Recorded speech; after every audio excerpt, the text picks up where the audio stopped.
हमारे चैनल को सब्सक्राइब करें और बेल नोटिफिकेशन को ज़रूर दबाएं। ज्योतिष रतन लाइव चैनल के इस कार्यक्रम में मित्रों आपका बहुत बहुत हार्दिक स्वागत है। मैं हूं आचार्य पंडित सर्वदानंद शर्मा। मेरी ओर से भी आप सभी को बहुत बहुत प्यार भरा नमस्कार। मित्रों, आज हम बहुत लंबे अरसे के बाद अपना वीडियो आप तक पहुंचा पाने में सफल हो रहे हैं, क्योंकि जैसा कि आप जानते हैं कि कोरोना के चलते हुए, लॉकडाउन के रहते हुए ये संभव नहीं था कि आप तक हम वीडियो पहुंचा सकें। हमने ऑडियो के रूप में ही अपने कार्यक्रम आप तक पहुंचाए थे और आपने उनको बड़ा प्यार दिया। उसके लिए हम आपके बहुत बहुत धन्यवादी हैं। तो आज हम ये प्रोग्राम जो आपके सम्मुख लेकर आए हैं, ये 12 राशियों का राशिफल है और मेष राशि से लेकर के और मीन राशि तक ये राशियां अगस्त माह 2020 से संबंधित हैं।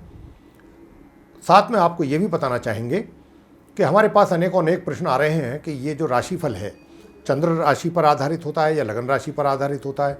तो हम आपको बताना चाहेंगे मित्रों कि ये जो राशिफल है लगन राशि पर आधारित होता है। आप अपनी लगन राशि के आधार पर ही इसको देखें। आइए अब शुरू करते हैं। जो तुला राशि के जातक हैं उनकी राशिफल की चर्चा आपसे करेंगे, लेकिन उससे पहले आपको बताना चाहेंगे कि ग्रहों की इस माह स्थिति आपके गोचर में कैसी है। आइए जानते हैं। तो मित्रों, सूर्य ग्रह जो वर्तमान में कर्क राशि जो इनकी मित्र राशि है उसमें संचार कर रहे हैं। 2 अगस्त से इनकी युति अपने समग्रह बुध के साथ बनेगी, जो कि 16 अगस्त तक बनी रहेगी और 16 अगस्त को सूर्य अपनी राशि परिवर्तन करेंगे तथा कर्क राशि से निकल करके ये अपनी स्वयं की राशि सिंह में प्रवेश करेंगे। और कर्क राशि जो है मित्रों आपके कुंडली में वो है आपके दशम भाव में, जिसको हम 10th हाउस कहते हैं। और जो सिंह राशि है वो आपके एकादश भाव में है, जिसको हम 11th हाउस के नाम से जानते हैं। आगे मंगल ग्रह की चर्चा करते हैं।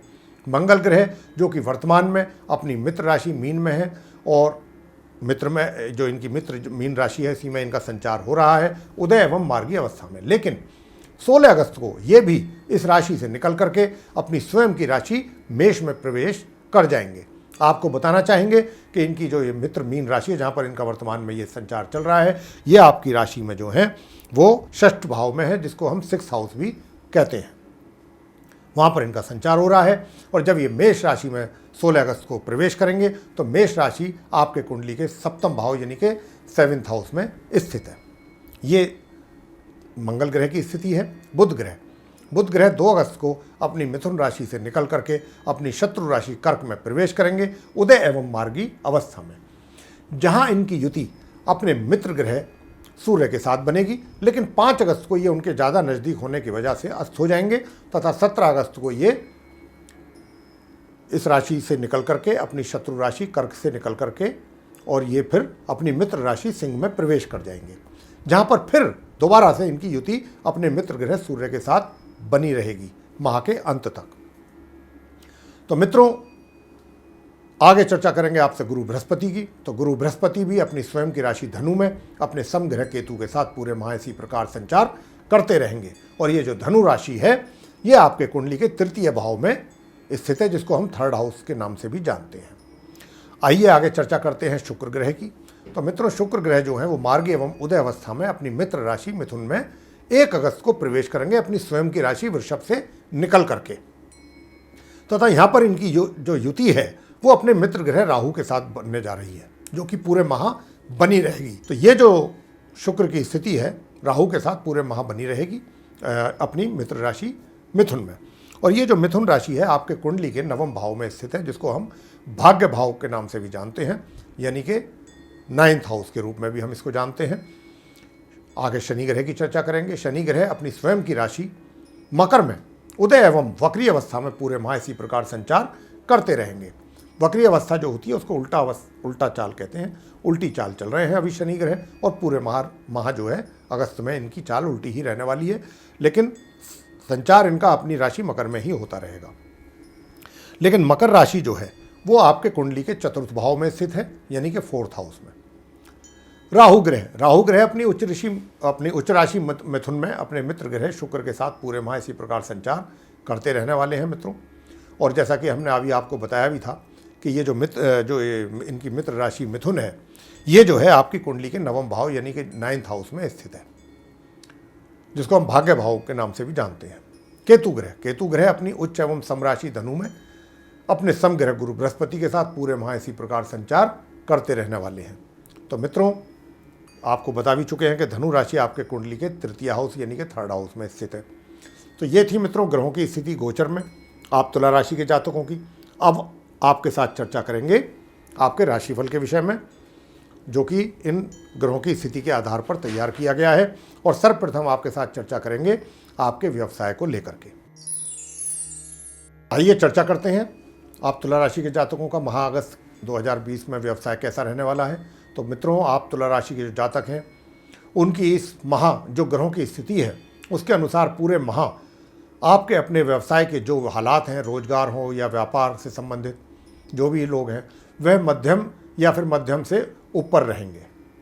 मतलब कुल मिलाकर के कह सकते हैं अच्छे रहेंगे। हालांकि यह बात भी नहीं भूलनी चाहिए कि शनि की ढैया का प्रभाव भी आपके ऊपर जनवरी 2020 से आपके जीवन पर बना हुआ है।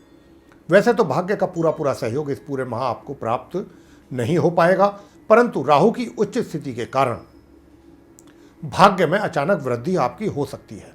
साथ ही आपके अपने विभाग में माह के मध्य तक मान सम्मान में कमी नहीं रहेगी किसी प्रकार की। जैसा कि हमने कहा कि भाग्य में अचानक वृद्धि हो सकती है, तो कहने का भाव यही है कि इस अवधि में उन्नति के अवसर आपको प्राप्त हो सकते हैं। यानी कि अगर आप रोजगार से जुड़े हैं तो पदोन्नति होने की संभावना से इनकार नहीं किया जा सकता, और अगर आप व्यवसाय के साथ जुड़े हुए हैं तो आपके व्यवसाय में उन्नति होगी। साथ में आपके मान सम्मान में भी जो है वृद्धि होगी, आपको मान सम्मान की प्राप्ति होगी। लेकिन यह जो स्थिति है मित्रों माह के मध्य तक ही रहेगी। इस प्रकार के जो हालात हैं, इसके पश्चात माह के अंत तक उतार चढ़ाव जैसी स्थिति बनेगी आपके कार्य क्षेत्र में, तथा थोड़ी बहुत भागदौड़ भी अवश्य आपके लिए बनी रहेगी। आपको अपने कार्य क्षेत्र में कुछ भागदौड़ भी विशेष रूप से ज़्यादा करनी पड़ सकती है। इसके अतिरिक्त विरोधी भी अनावश्यक रूप से आपके लिए समस्या पैदा करने की कोशिश कर सकते हैं। हालांकि वे आपको कोई बड़ा नुकसान तो नहीं पहुंचा पाएंगे। थोड़ा आपको भी अपने विरोधियों से सावधान रहने की आवश्यकता होगी। आपको अपना एक तो आलसी स्वभाव जो है उसे भी बदलना होगा। ये भी एक आपके लिए थोड़ा सा समस्या का कारण है। तो कुल मिलाकर के थोड़ा अगर इन चीज़ों पर ध्यान रखेंगे तो समय आपका अच्छा निकल जाएगा। इस माह व्यवसाय के हालात जो हैं वो ठीक रहेंगे। वित्तीय स्थिति माह के मध्य तक तो आपकी आय सामान्य ही रहेगी, लेकिन इस अवधि में आपकी उन्नति होने के कारण जो धन का लाभ आपको होगा वह माह मध्य से माह अंत तक रहेगा। लेकिन हाँ, आप इस पूरे माह सुखों में आपके कमी जरूर रहेगी, जिसका मुख्य कारण होगा आप अपने कार्यों में अधिक व्यस्त रहेंगे। प्रेम संबंध माह के आरंभ से मध्य के बीच जो भी प्रयास आपके द्वारा किए जाएंगे मित्रों, उनके द्वारा आपको ऐसा महसूस होगा कि आप सफल हो रहे हैं, ऐसा महसूस होगा। हालांकि बीच बीच में आपस में कुछ मतभेद जैसी स्थिति भी बन सकती है, मगर इतना ही कहेंगे कि अंत में आपको कुछ विशेष रूप से हासिल होगा नहीं, कुछ खास बातें सिर्फ वैसे ही रह जाएंगी। पारिवारिक संबंध इस माह के मध्य तक आपके अपने परिवार के सदस्यों के साथ थोड़ी बहुत भ्रांतियां पैदा होने के कारण मनमुटाव रह सकता है, जो कि माह मध्य से स्वतः ही सामान्य होता चला जाएगा माह के अंत तक। और विवाहित व्यक्तियों के वैवाहिक जीवन में माह मध्य से अंत के बीच थोड़ी बहुत नोक-झोंक जैसी स्थिति बनी रहेगी, लेकिन उसके पहले जीवन साथी के स्वास्थ्य की भी कुछ कमी बन सकती है, उसका भी आपको ध्यान रखना होगा। शिक्षा छात्रों के लिए यह माह उनकी शिक्षा संबंधित परिणामों को लेकर बहुत सहायक दिखाई नहीं दे रहा है मित्रों। इसलिए सभी ओर से ध्यान आपको हटाना है और अपना ध्यान सभी ओर से हटाकर सिर्फ और सिर्फ अपनी पढ़ाई और अपनी एजुकेशन पे ही केंद्रित करना है, अन्यथा परिणाम जो हैं वो प्रभावित आपके हो जाएंगे। बिल्कुल इस बात की पूरी संभावना है। हम अंत में आपको कुछ उपाय भी बताएंगे इस राशिफल के अंत में। आप अपनी पढ़ाई के साथ वे उपाय भी अगर करेंगे तो अनुकूल परिणामों की प्राप्ति आप कर पाएंगे। संतान के कार्यों को लेकर आप माता पिता को लगातार चिंता बनी रहेगी, जिसमें कि माह मध्य तक अधिक रहने की संभावनाएं हैं चिंता। उसके पश्चात उसमें कुछ कमी आ सकती है। स्वास्थ्य, माह के मध्य तक स्वास्थ्य उत्तम बना रहेगा मित्रों। उसके पश्चात कुछ कमी बन सकती है स्वास्थ्य संबंधी, लेकिन अगर अपने स्वास्थ्य को लेकर थोड़ा सजग रहेंगे, सचेत रहेंगे तो ठीक चलता रहेगा सब। उपाय, अंत में उपाय बता देते हैं आपको, सरल और आसान क्या करना है इस माह। तो मित्रों, शनि की संध्या, शनिवार जो प्रत्येक शनिवार की संध्या को मतलब संध्या के उपरांत शनि मंदिर में जाएं और वहाँ जाकर के शनि महाराज की पूजा करें, सरसों के तेल का दीपक जलाएं, वहाँ बैठ करके पश्चिम की ओर को मुँह करें और मुँह करके फिर शनि चालीसा का पाठ कर सकते हैं, शनि स्तोत्र कर सकते हैं, शनि के मंत्रों का जाप कर सकते हैं। जो भी आपको लगता है कि आसान है तरीका, वो आप उसको कर सकते हैं, उसके माध्यम से शनिदेव को प्रसन्न कर सकते हैं। और छात्र लोग क्या करें? छात्र लोग ये करें कि भगवान कृष्ण जी की पूजा करें नित्य प्रतिदिन, और उनका जो प्रतिमा कह लीजिए या जो फोटो है, जो उनका लड्डू गोपाल जी का घर में आपके पूजा के मंदिर में, अगर उनको पंचामृत से स्नान करा के फिर शुद्ध जल से स्नान करा के फिर उनका चंदन से अभिषेक करते हैं आप, और करने के बाद फिर मिश्री और मक्खन का भोग लगाते हैं, ठीक है। उसके बाद फिर आप जाप करें, और जाप जो है वो भगवान कृष्ण जी का बहुत जिस मंत्र का करना है वो मैं आपको बता देता हूँ।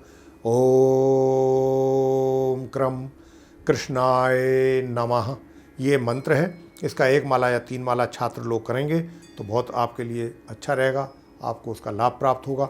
और बुधवार के दिन गाय को हरा चारा अगर खिलाते हैं तो ये अति उत्तम उपाय है इस माह का, आप करिएगा, आपको निश्चित रूप से इसके लाभ प्राप्त होंगे। तो मित्रों, ये था आप तुला राशि के जातकों का माह अगस्त 2020 का राशिफल।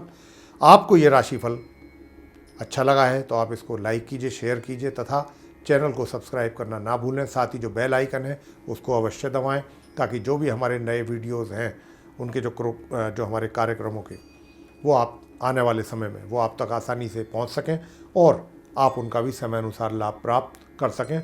इसी के साथ बहुत बहुत धन्यवाद। जय माता दी।